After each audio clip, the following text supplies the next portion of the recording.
Welcome to Addiction of a Lifetime. I'm your host, Audrey Nikoma, and I am recapping Evil Nanny. This movie is brought to you by Lifetime and The Asylum, which brings you such great movies like Sharknado and a lot of actual Lifetime movies as well on Lifetime Movie Network. Check it out. But, so, the Evil Nanny movie is the craziest thing I've ever seen in my entire life. If you just look up the hashtag Evil Nanny on Twitter, the responses are just amazing. Literally, this movie blows my mind. It's a true story, right? I don't know where this takes place at, if it's in the US, if it's in Canada, if it's in some other country, but whatever city or state or place this is in, the laws are unbelievable. So basically, this movie is about a married couple who have 2 kids, and they just need a nanny to come in while they both go to work full-time jobs so they can afford this nice, rustic house that they have.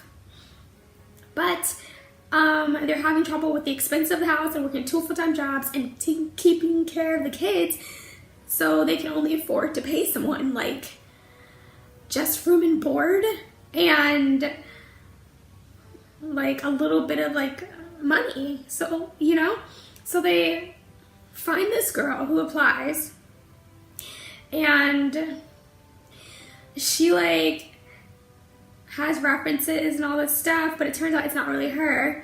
Previously to meeting them, she used to live in this group home which she burned down, and she found someone else's ID, took their identity, and it's posing as that person to get the job.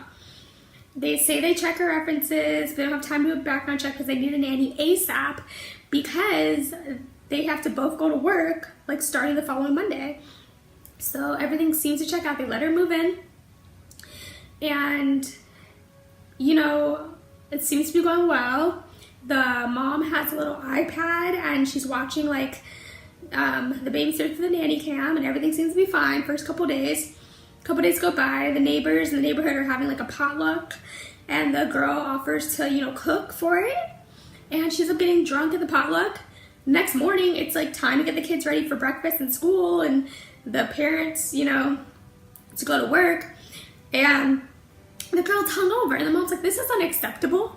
We hired you to take care of the kids, make breakfast. I don't have time, we both have to go to work, and you're passed out drunk. She apologizes.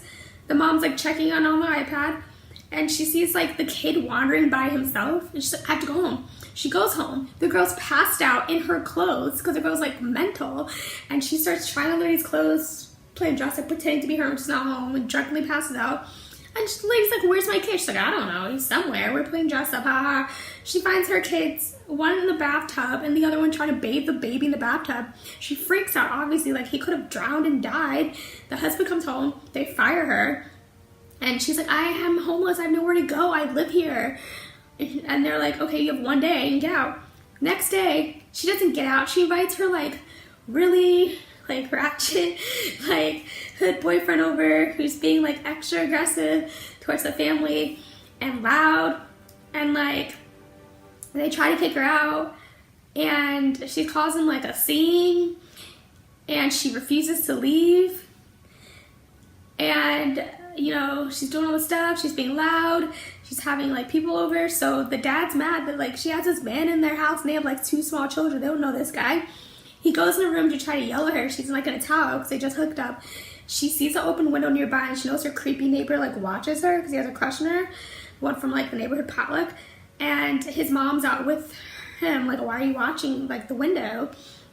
And so she knows this. She takes the opportunity to run away from the dad as he's yelling at her to get out of the house, and he grabs at her, and she drops her towel and make it look like he was making a pass at her. So when they call the cops to get her out, she can say, no, the dad's a creep, he tried to make a pass on me, and the neighbors can say they saw too from their view. So they go to the courts, and apparently the law in this place is you can't evict someone if they get mail at the house.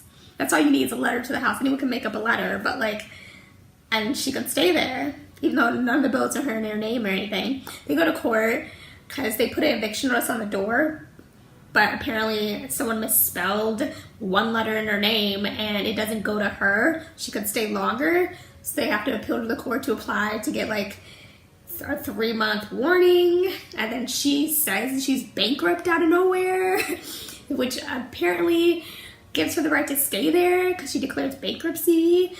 And then she starts throwing parties and stuff at the house, and they don't feel safe. So the mom buys all this spy cams and put it all around the house.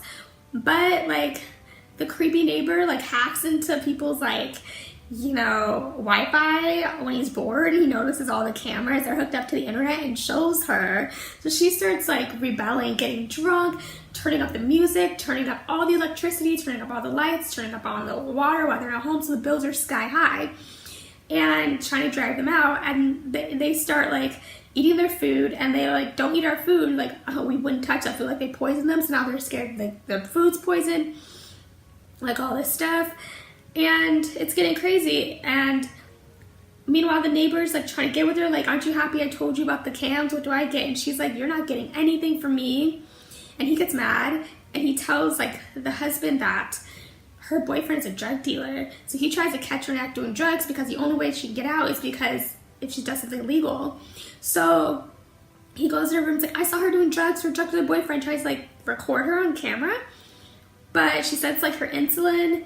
And the cops agree with her and say that it just shows that he went into her residence without permission and harassed her, so he gets arrested, and he has to stay away from her, so he has to move out with his like parents and with the kids. The mom stays there because she doesn't want to leave them in the house alone.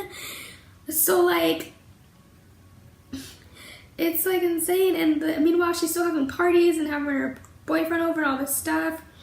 And the mom starts doing research, because one day they went to the store when she first moved in. Some girl claimed to recognize her, but by another name. And the mom remembers that because the lady was like, oh, you mistake me for someone else. And it turns out like it was a girl who knew her in the group home and gave her the right information, about like how to find her. Like the girl was trying to run away, but the mom like talked to the boss and found out where the girl's from, did her research, went to the town where the girl was from, and found out like what happened, with the school. Meanwhile, the girl from the store is trying to like run away before like the main girl could catch her, and the girl like gets her in the car, the babysitter, and like runs them off the road to like look like they died. And so they're like, oh, she's dead, we can move back in the house. But it turns out she's not dead. And she comes to the house, tries to like kill everybody, and she almost falls off like the roof of the house, and the mom saves her, and then they end up just putting her into like a mental institution for life. And the kids and the mom and the dad live happily ever after again. Yeah, that's the craziest Lifetime movie I've seen ever. Thank you for watching Addiction of a Lifetime. Make sure to check back for more videos.